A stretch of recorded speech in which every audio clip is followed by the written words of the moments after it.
जड़ कर्म चेतन बंधकारु कर्म के अवसान का, कह कर स्वरूप यथार्थ जग का जो किया उपकार है, उसके लिए जिन वाणी माँ को वंदना शत बार है, वंदना शत बार है, वंदना शत बार है।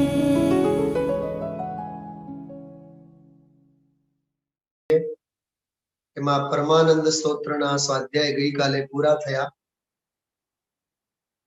आज आ सत्ता स्वरूप नामनी एक रचना आप सौए स्वाध्याय ग्रुप में अने इवनिंग स्वाध्याय ग्रुप में बधाए जोया हशो। एना पीडीएफ फाइल में बधाए ने मोकली दीधा छे, एटले मने उम्मीद छे के एना पीडीएफ फाइल आपे बुक डाउनलॉड करीने साथे राख्यो हशे। ग्रंथ साथे हशे तो आप सौने बहु सहूलियत रहे, सुविधा रहेशे। बराबर। आ कथा कहानीओ वार्ताओनी वस्तु जुदी होय छे। वार्ताओ तो शुं छे के शांतिथी आपणे सांभळ्या राखीए तोय मगजमां उतरे, पण आवा कोई तात्विक विषयो जेनी चर्चा जेनो स्वाध्याय ઊંડાણથી આપણે લેતા હોઈએ તો ચોક્કસ ग्रंथ तो साथे होवो ज जोईए, जेथी आप सौने ए विषयनी गंभीरता ख्यालमां आवे। अने जो मने तो एक बात खास बहु स्पर्शे छे अने हूँ एनो हर हमेशने माटे फॉलोअर रह्यो छुं। काई पण सीखो तो विद्यार्थी बनीने सीखो। Ever student is a real teacher એવું કહેવામાં આવે છે। જે હંમેશને માટે વિદ્યાર્થી બની રહે છે તે જ સાચો શિક્ષક હોય છે। એટલે હંમેશા આપણે શીખતું રહેવા માટે આપણું વ્યક્તિત્વ વિદ્યાર્થીને છાજે એવું હોવું જોઈએ।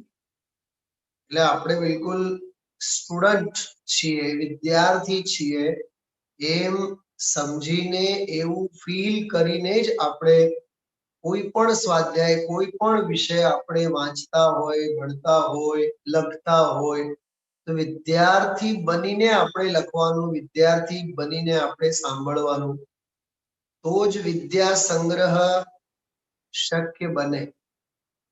આપણે તો સાંભળ્યું છે, આ તો અમને બધું ખબર જ છે, આ તો અમે બધું જાણીએ છીએ, આ તો અમે કેટલી વખત સાંભળ્યું છે।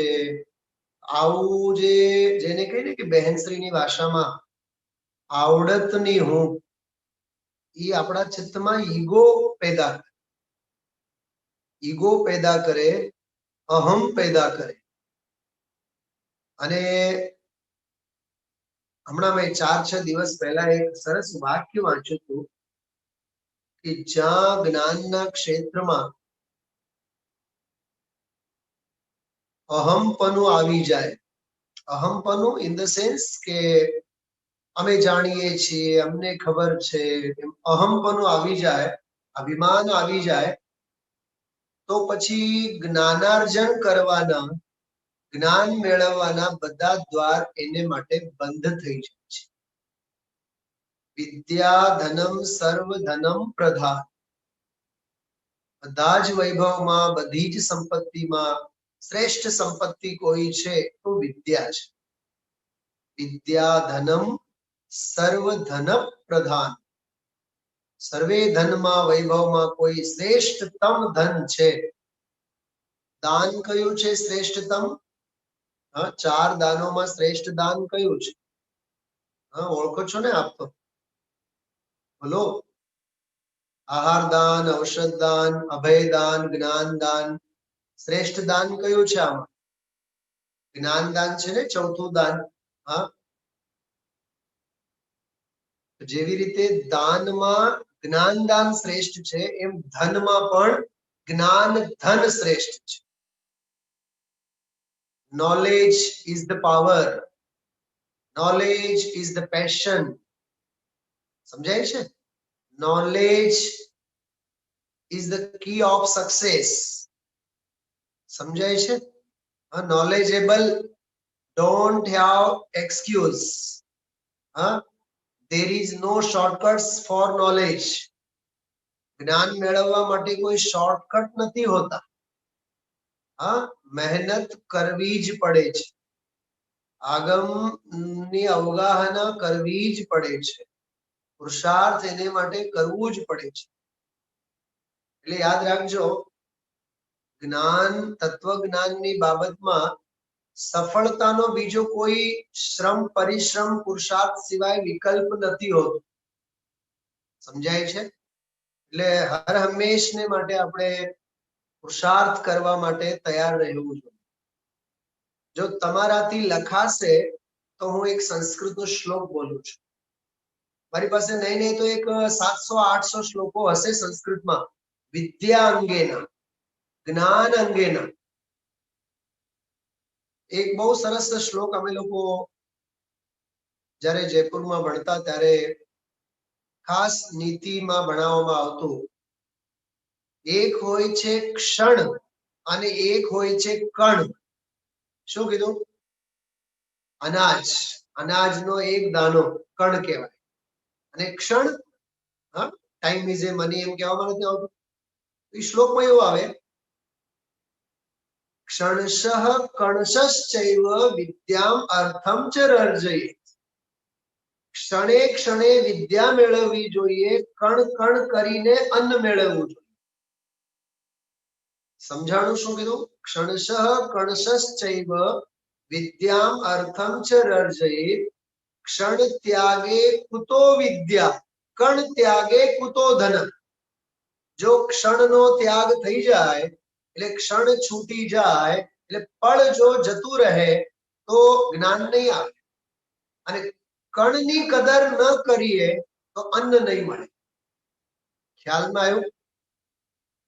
આપણે નાના બાળકને સમજાવતા હોય, હાથનો એક પણ દાણો વાટકીમાં રહેવી ન જોઈએ, થાળીમાં રહેવી ન જોઈએ. મમરા ખાતો હોય ને બાળક, મમરાના દાણા બધા ખાઈ ગયો અને 2-4-6 દાણા ફેંકી દીધો.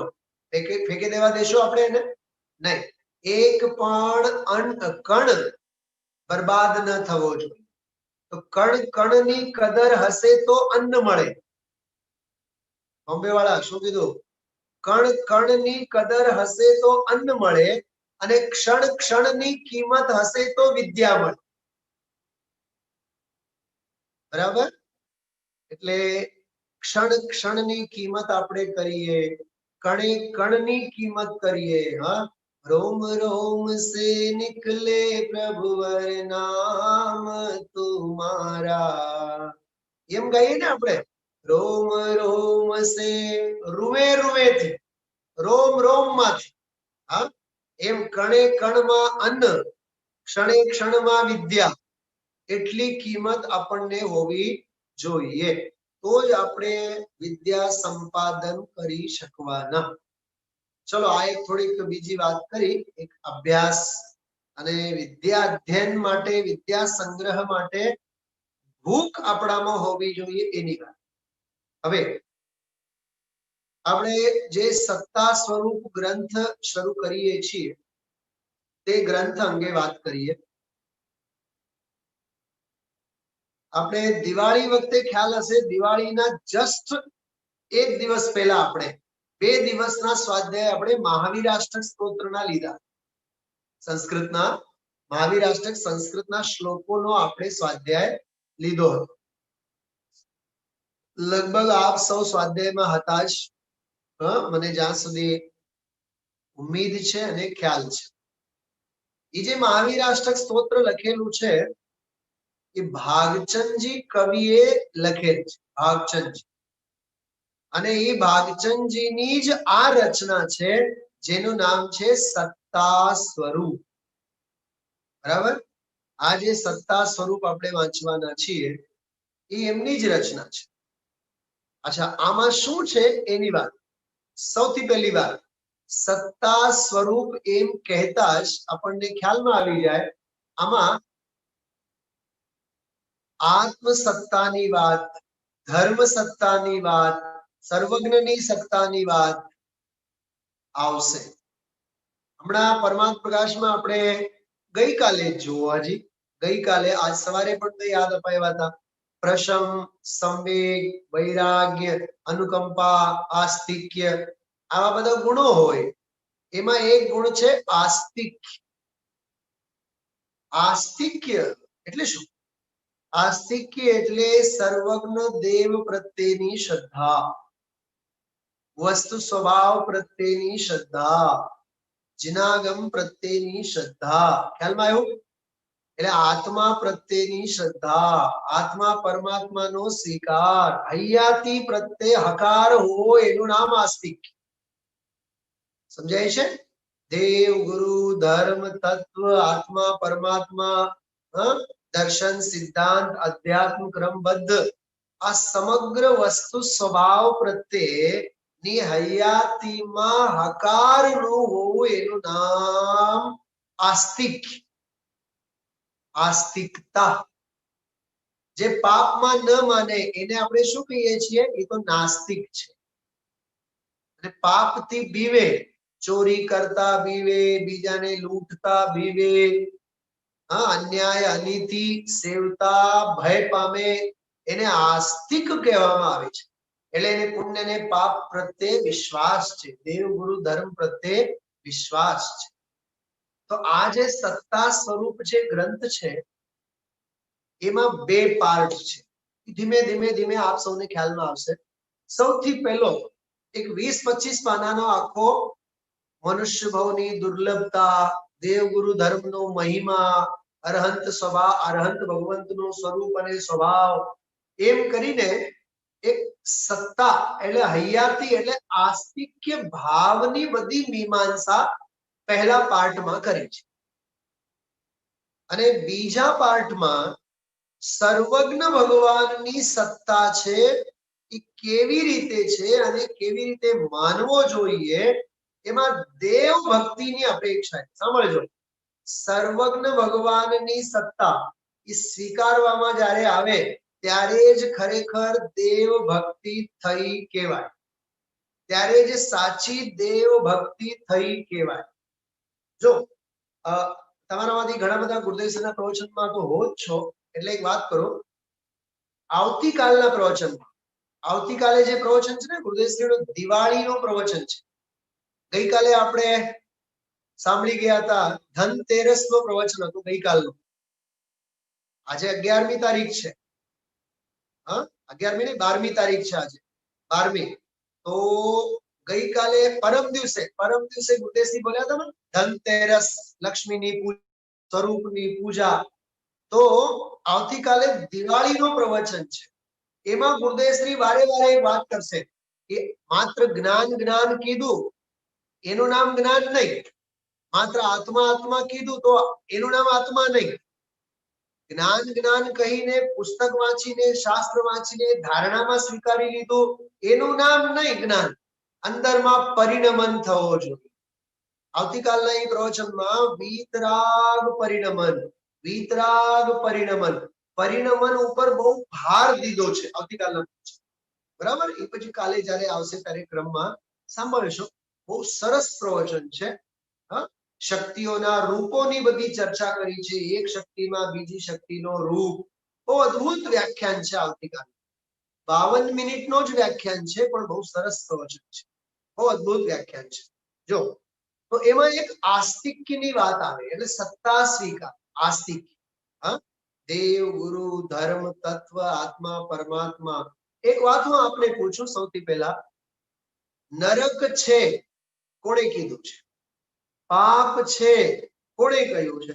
પાપ અને પુણ્યના ફળ સ્વર્ગ અને નરક આદિક છે એ તો વાત નક્કી.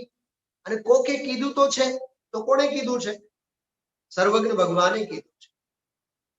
સમજાય છે? અણગાળેલ પાણી વાપરવું એમાં અનંતા જીવની હિંસા છે કે નહીં? પહેલે બતાવો કે આવું કહેનારને આપણે એમ પૂછવાનું કોણે જોયું છે? હા, ગુરુદેવશ્રી એમ કહેતા કે જળના એક ટીપામાં અસંખ્યાત અનંતા જીવોનો ઘાત થાય છે. કોઈ એમ કહે અને સામેવાળો એવું પૂછે કોણે જોયું છે, કોણે જોયું છે, એમ જો તું જો બોલીશ તો સમજી લેજે કે તને સર્વજ્ઞની શ્રદ્ધા નથી. સમજો, લક્ષ્મણ દોડી દોડીને આવે અને રામને કહે ચલો ભાઈ આપણે 14 વર્ષના વનવાસ માટે જવું છે. તો રામ પૂછે તને કોણે કીધું કે 14 વર્ષ માટે વનવાસ આપણે જવાનું છે? એ કહે કે ભાઈ પિતાજીએ કીધું છે. પિતાજી કહેનાર કોણ હોય છે? મારે નથી માનવું. બોલો, રામની શ્રદ્ધા પિતા પ્રત્યે ખરી? ખ્યાલમાં આવે છે? કોણે જોયું છે? અભક્ષ ભક્ષણમાં અનંતી હિંસા થાય છે. કોણે જોયું છે? હા, અત્યારે બહુ વિષયાંતર થશે એટલે હું કહીશ નહીં. આજે ધવલાના વાંચનમાં પપૈયાના એક આમ 100 જેટલા નોક ઉપર, 100 ની અણી ઉપર રહેલ પપૈયાનો, કાચા પપૈયાનો જે હોય આવડી કણી, એ આવડી કણીમાં કેટલા અસંખ્યાત અવદારિક શરીર, એમાં અંડર, એમાં પુલવી, એમાં એક એક પુલવીને આધારે અનંત અનંત અનંત અનંત અનંત અનંત જીવો જેટલા સિદ્ધ થયા છે એના અનંતમાં, ઈ અનંતમાં ભાગે જીવ છે. એના કરતા અનંત ગુણા જીવો ઈ આવડી સોના આપણે 100 ની અણી ઉપર રાખી મૂકેલ આવડી જસ્ટ કણી, એના ઉપર અનંત અનંત અનંત અનંત અનંત જીવો ખદબદે છે. બહુ સરસ આજે આવ્યું હતું ભક્ષ અભક્ષ અંગે. ઘણું સરસ આવ્યું હતું વચ્ચે 15-20 મિનિટનો વિષય. હવે મને બતાવો, આવું કોણે જોયું છે? એવું આવવું જોઈએ મગજમાં, ઓહો હો હો હો શાસ્ત્રમાં લખ્યું છે તો મારે માનવું જ જોઈએ, એમ આવવો જોઈએ. બતાવો શું આવવો જોઈએ? હજી એક વાત સાંભળો. ગુરુદેવશ્રી એક દાખલો આપે બહુ સરસ કે બાપ મરી જાય ને, 4 છોકરાઓ હોય તો એના બાપના કબાટમાં ફાંદી વળે શોધી કાઢે ક્યાં બિલ રાખ્યું છે, સોનું કોને કેટલા માટે, જમીન કોનું કેટલા માટે, કયું ઘર કોના ભાગે, વિલ વિલ કહેવાય ને, વિલ વિલ લખીને ગયા હોય. અથવા ઓળખીતા વકીલો હોય તો એને શોધી કાઢે કે તમારી પાસે બાપનું કઈ વિલ તો નથી ને. બહુ જોરદાર ચાપકા મારે ગુરુદેવશ્રી. બાપ મરી જાય એટલે બાપનું ઓલું લખેલું હોય ને દસ્તાવેજ, એ શોધી શોધીને પોતાની જમીન જાયદાદ મકાન સોનું ચાંદી બધું વહેંચી લે. એમ આ સર્વજ્ઞ તારા બાપ રહ્યા નથી, સર્વજ્ઞ તો જતા રહ્યા, તો એમનો જે વારસો છે લખેલું, એ દસ્તાવેજો વાંચી વાંચીને પોતાનું આત્મ કલ્યાણ કરવો જોઈએ. એમ ન કહેવાય કે કોણે જોયું છે. સમજાય છે બધાને? આ સર્વજ્ઞની શ્રદ્ધા હોય છે. બને તેટલું સાદું જીવન, સાત્વિક જીવન, સરળ જીવન, સજ્જનતા સભર જીવન, નિર્વ્યસની જીવન, સ્વાધ્યાયી જીવન, સંયમી જીવન, તત્વજ્ઞાની જીવન, પારદર્શી જીવન, સરળ જીવન, શીલમય જીવન. બનાવો આવી લિસ્ટ, 100, 150, 200 લિસ્ટ થશે વધારે. હવે એ બધી બાબતો આપણા જીવનમાં હોવી જોઈએ કે નહીં? હવે હું આમ કહું, તમે એમ કહો આવું કોણે જોયું છે, તો સમજી લેવાનું આપણને હજી સર્વજ્ઞ ભગવાન ઉપર શ્રદ્ધા જ નથી. સમજાણો શું કીધું આ? સમજાય છે શું કીધું આ? ભાઈ યથાર્થ તત્વ જ્ઞાનની બાબતમાં કુતર્કો ન હોય, કુતર્કો કરીને વિરાધક પરિણામો ન કરવાના હોય, સહજ સરળ સજ્જનતાથી યથાર્થ તત્વની સ્વીકૃતિ હોય. અને ભાઈ જો સરળ જીવને જ સરળ પરિણામોમાં સરળ તત્વ સ્વીકારવામાં આવે છે. શું કીધું?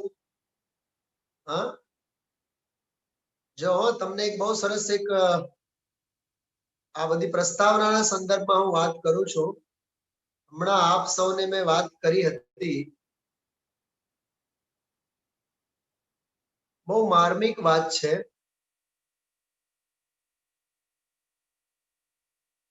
હમણાં એક બહુ સરસ પ્રકરણ મેં વાંચ્યું, બહુ આનંદ આવ્યો. એમાં એમ કહેવા માંગે છે કે જીવનમાં તત્વજ્ઞાનને અત્યંત સરળતાથી આપણને એની સ્વીકૃતિ હોવી જોઈએ, એને આપણને સ્વીકારતા આવડવું જોઈએ. ખ્યાલમાં આવ્યું?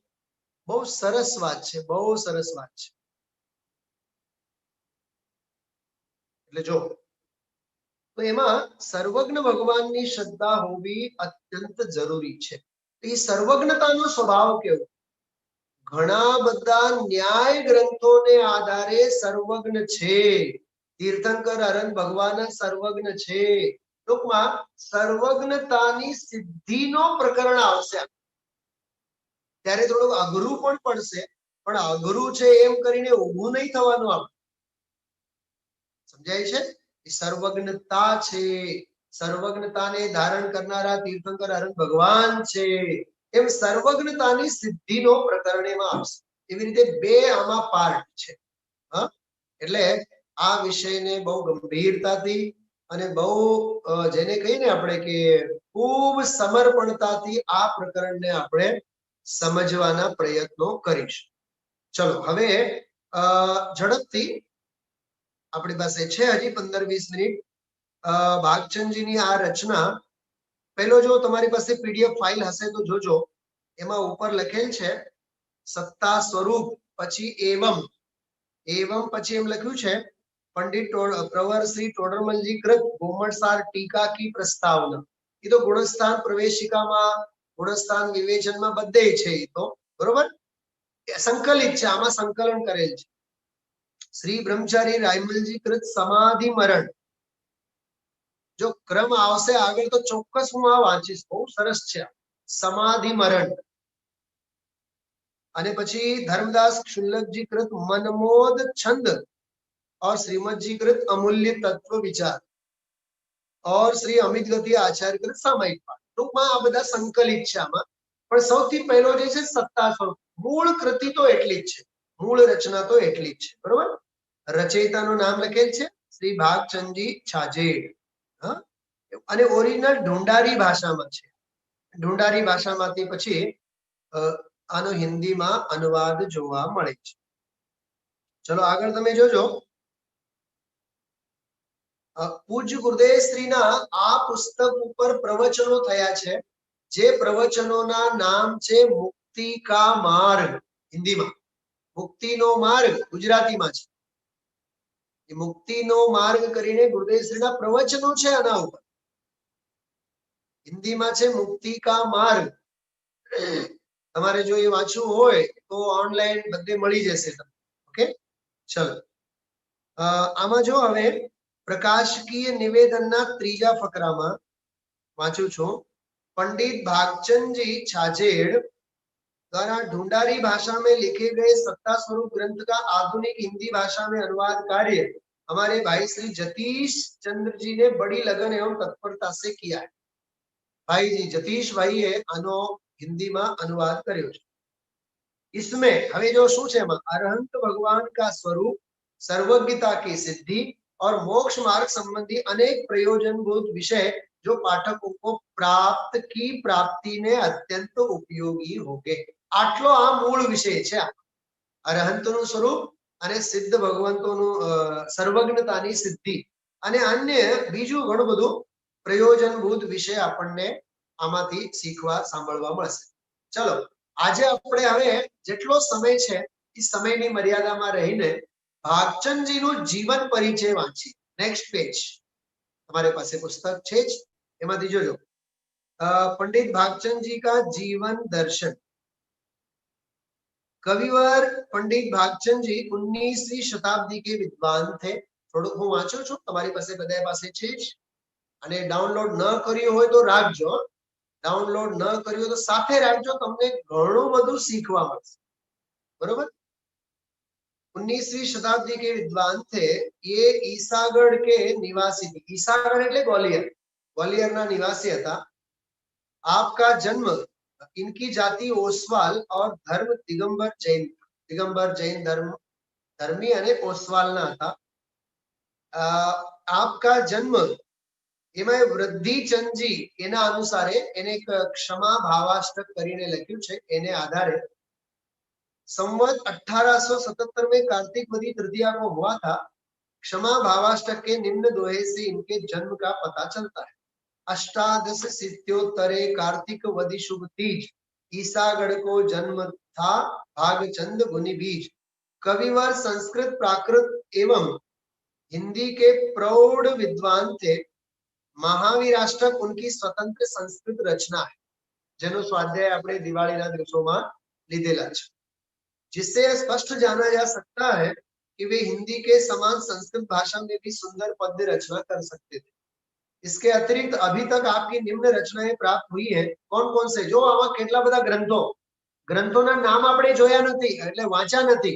નામ જો, ઉપદેશ સિદ્ધાંત રત્નમાલા, બહુ અદ્ભુત રચના છે ભાગચંદ છાજડ સાહેબનો. હા, मैं आपने बताया तुम्हारी पास जे छे कलकत्ता थी मने મળેલ उपदेश सिद्धांत रत्नमाला ई ग्रंथ. ત્યારબાદ भाषा प्रमाण परीक्षा भाषा, जो प्रमाण परीक्षा ऊपर पण એને भाषा એટલે વચનિકા લખી છે. अमित गति श्रावकाचार भाषा, नेमिनाथ पुराण, ज्ञान सूर्योदय नाटक. मैं आ लॉकडाउन काळे लगभग एप्रिल मई जून में मैं एनो स्वाध्याय कर्यो छे. એટલો સરસ ગ્રંથ છે જ્ઞાન સૂર્યોદય, અદ્ભુત ગ્રંથ. મેં તમને ત્યારે પણ કીધું હતું કોક વાર છે ને 2-4-6 દિવસ એનો અભ્યાસ આપણે લેશું. હવે તો આ નવો વિષય ચાલુ થયું છે, ક્રમમાં જ્યારે આવશે ત્યારે. પણ જ્ઞાન સૂર્યોદયની આખી સ્ટોરી તમને કહીશ, પણ એ 2-3-4 કલાક લાગશે, કે બહુ સરસ ગ્રંથ છે. અને એમાં બધા જાત જાતના બધા પાત્રો અને પ્રકરણ તો મોક્ષ માર્ગની ચર્ચા છે. ગજબ તો ઈ છે. હા, ચલો તો ज्ञान सूर्योदय नाटक आदि की भाषा वचनिकाएं, पद संग्रह आदि के नाम उल्लेखनीय है. पद संग्रह नामनी पण एक रचना. पद संग्रह में एमना भजनो, બધા प्राचीन भजनो बहुत प्रसिद्ध है, जिससे ज्ञात होता है कि यह उनके साहित्यिक जीवन का स्वर्ण युग था. 1907 से 1913 संवत 1907 थी 1913 સુધી. भागचंद जी उच्च विचारक एवं आत्मचिंतन करने वाले विद्वान थे.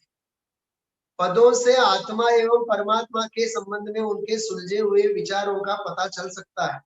जो आप पंक्ति सांभળી हશે, सुमर सदा मन आत्म राम, सुमर सदा मन आत्म राम. બહુ અદ્ભુત પદ છે.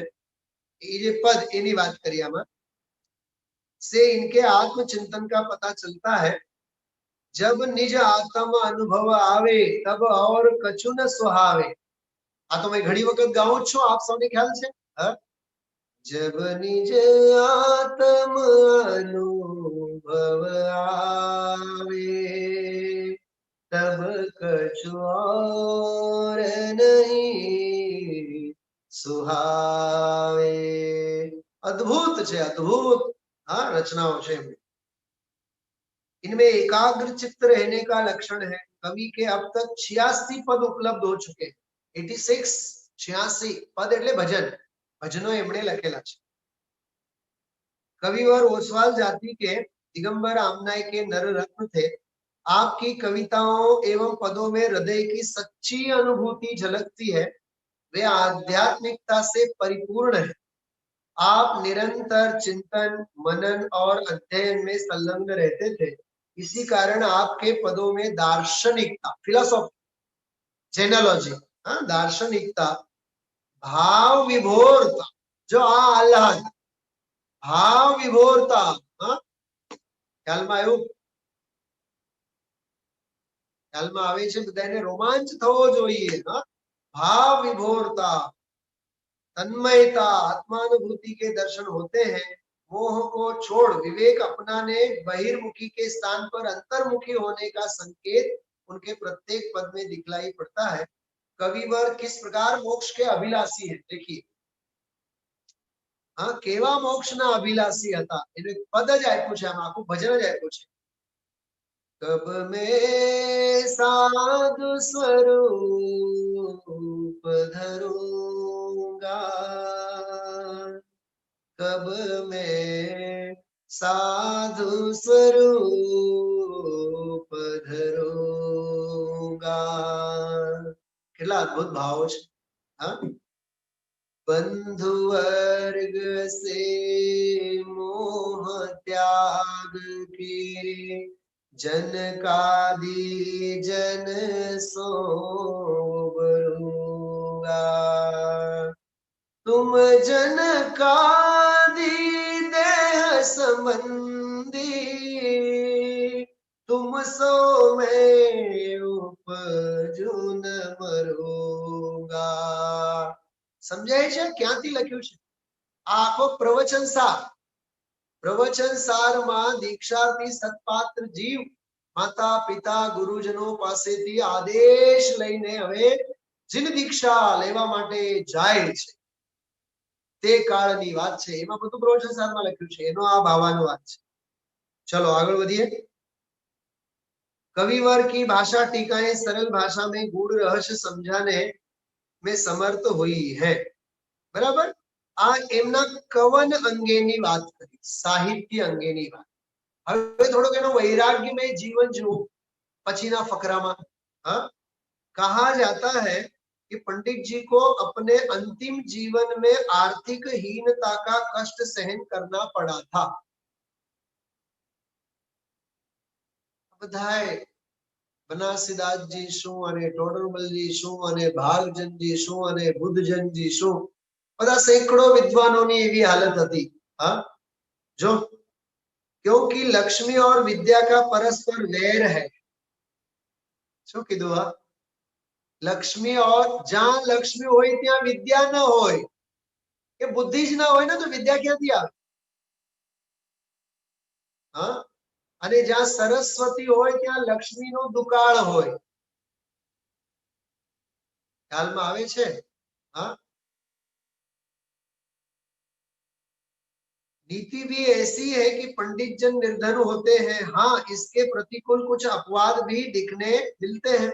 हाँ करोड़पति होय अब्जोपति होय विद्वत्ता पण होय न होय एमां कोई नवाईनी वात नथी। पंडित जी जहां विवेकी थे वहां सहनशील भी थे, सहिष्णु वृत्ति कहवाय। उन्होंने दरिद्र देव का स्वागत किया। केवा देवना? दरिद्र देवना। टूंकमां गरीबाईने एने अपनाव्युं, सहज स्वीकार कर्यो।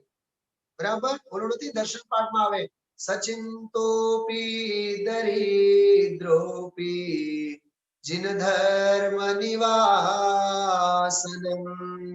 गमे तेटली चिंतामां रहूं पण हे प्रभु हूँ जैन धर्मना संस्कारोना सत्वारे रहूं एम।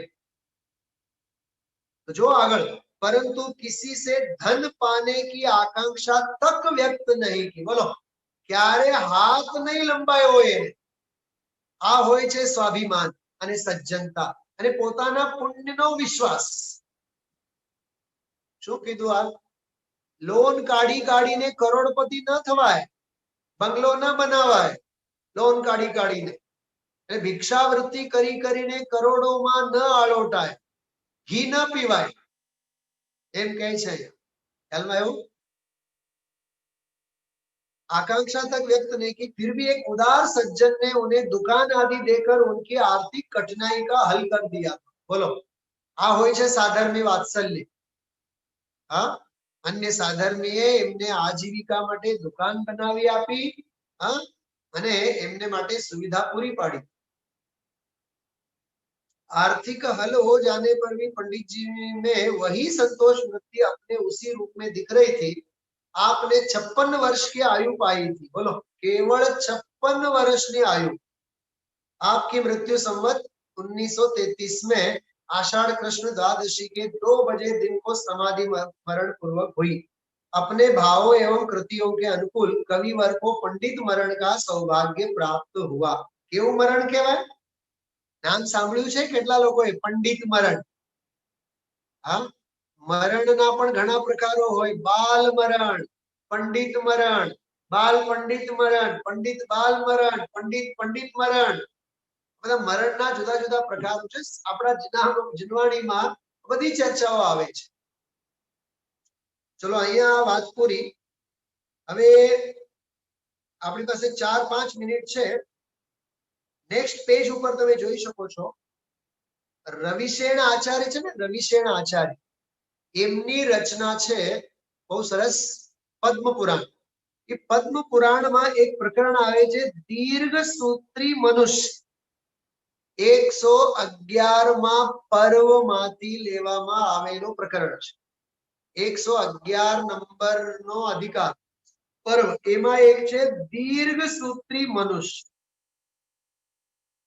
आने मने समझावता कम से कम 10 मिनिट लागशे। ढूंढारी भाषामां छे, ढूंढारी भाषा। जेटલું समझाय એટલું समझજો, मजा आवशे। वांच्यो छो। दीर्घ सूत्री मनुष्य એટલે શું? जो काल करे सो आज कर, आज करे सो अब, पल में परलय होएगा, बहुरी करेगा कब। आ तो सांभळ्युं हशे। हाँ, काल करे सो आज, आज करे सो अब न करेगा तो कब। एम दीर्घ सूत्री मनुष्य याद राखजो। ढूंढारी भाषामां छे, गुजरातीमां नथी, हिंदीमां नथी, ढूंढारी भाषामां छे। मराठीमां तो छे ज नहीं। हाँ, एटले भावथी सांभळवानुं। दीर्घ सूत्री मनुष्य अनेक विकल्प करे परंतु आत्मा के उद्धार का उपाय न करे। फैक्ट छे ने आ पंचम काल में। हाँ, तृष्णा कर हता क्षण मात्र में साता न पावे। शुं कीधुं आ? तृष्णा कर हता एटले लोभे एवा हणायेला होय छे, एमने घડીકમાં तो शांति अने साता न मळे। मृत्यु सिर पर फिरे ताकी सुध नाही, क्षण भंगुर सुख के निमित्त दुर्बुद्धि आत्महित न करे। विषय वासना कर लुप्त भया अनेक भांति विकल्प करता रहे, सो विकल्प कर्म बंध के कारण है। धन यौवन जीवितम सब अस्थिर है, जो इनको अस्थिर जान सर्व परिग्रह का त्याग कर आत्म कल्याण करे तो भव सागर में न डूबे। और विषयाभिलाषी जीव भव विषय कष्ट सहे, हजारों शास्त्र पढ़े और शांतता न उपजी तो क्या। शू कीधुं आ? हजारों शास्त्रों वांचा तो शांति न मळे तो पछी कर्युं शुं एम। और एक ही पद पढ़कर शांत दशा होय तो प्रशंसा योग्य है। धर्म करने की इच्छा तो सदा करो। शू कीधुं? धर्म करने की इच्छा तो हमेशा करना। और करे नाही सो कल्याण को न प्राप्त होय। जैसे कटी पक्ष का काग उड़कर आकाश विषय पहुंचना चाहे पर जाए न सके। जो निर्वाण के उद्यम कर्म रहित है सो निर्वाण न पावे। શું કહે છે? મોક્ષ તો જોઈએ પણ મોક્ષ માટે ઉદ્યમ ન કરે તો મોક્ષ ક્યાંથી મળે? समझाई છે? धर्म करने की इच्छा तो सदा, जो निरुद्यमी, जो निर्वाण के उद्यम कर्म रहित है सो निर्वाण न पावे। जो निरुद्यमी सिद्ध पद पावे तो कौन काहे को मुनिव्रत आदरे। जो गुरु के उत्तम वचन उर विषय धार, धर्म को उद्यमी होय सो कभी खेद खिन्न न होय। શું કીધું આ? ગુરુના ઉત્તમ વચનોને પોતાના હૃદયને વિશે જે રાખે છે એ ક્યારે પણ ખેદ ખિન્ન ન હોય, દુખી ન થાય। जो साधु द्वारे आया गृहस्थ उसकी भक्ति न करे, आहार न दे, सो श्रावक विवेकी है। और गुरु के वचन सुन धर्म को न आदरे। जो गुरु ना वचनों सांभळीने धर्म नो आदर न करे, भव भ्रमण से न छूटे। जो घने प्रमादी है और नाना प्रकार के अशुभ उद्यम कर व्याकुल है, उनकी आयु वृथा जाय है। जैसे हथेली में आया रत्न जाता है, ऐसा जानकर समस्त लौकिक कार्य को निरर्थक मान दुख रूप इंद्रियों के सुख तिनको तज कर परलोक सुधारीने के अर्थ जिन शासन विषय श्रद्धा करहु। बोलो, आ पद्म पुराण ने आधारे કેટલી સરસ આ વાત લખેલી છે। આ દીર્ઘસૂત્રી મનુષ્યના સંદર્ભમાં આપણે વાંચો। આજે આપણે ત્રણ વસ્તુઓની ચર્ચા કરી। નંબર 1, સત્તા સ્વરૂપ ગ્રંથ એની ટૂંકમાં વિષય વસ્તુ। બીજો, કવિ ભાગચંદજીનો જીવન પરિચય। અને ત્રીજો, દીર્ઘસૂત્રી મનુષ્ય એના અંગેની વાત કરી। હવે આવતીકાલથી આપણે ક્રમે કરીને મૂળ ગ્રંથ સત્તા સ્વરૂપ, એમાં ખૂબ વૈરાગ્ય પ્રેરક અને ભાવના પ્રધાન બધો વિષય છે, એની ચર્ચા આપણે આવતીકાલથી લઈશું।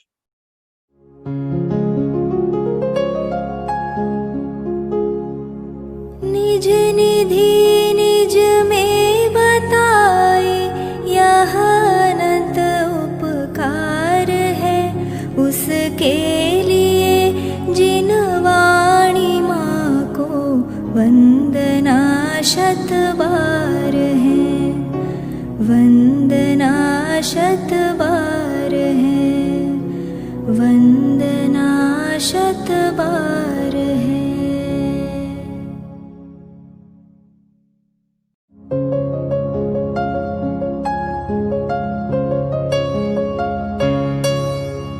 हे जिन वाणी भारती तो ही जपो दिन रैन, जो तेरी शरणा गहे सो पावे सुख चैन। जा वाणी के ज्ञान ते सूझे लोकालोक, सो वाणी मस्तक नवो सदा देत हो ढोक, सदा देत हो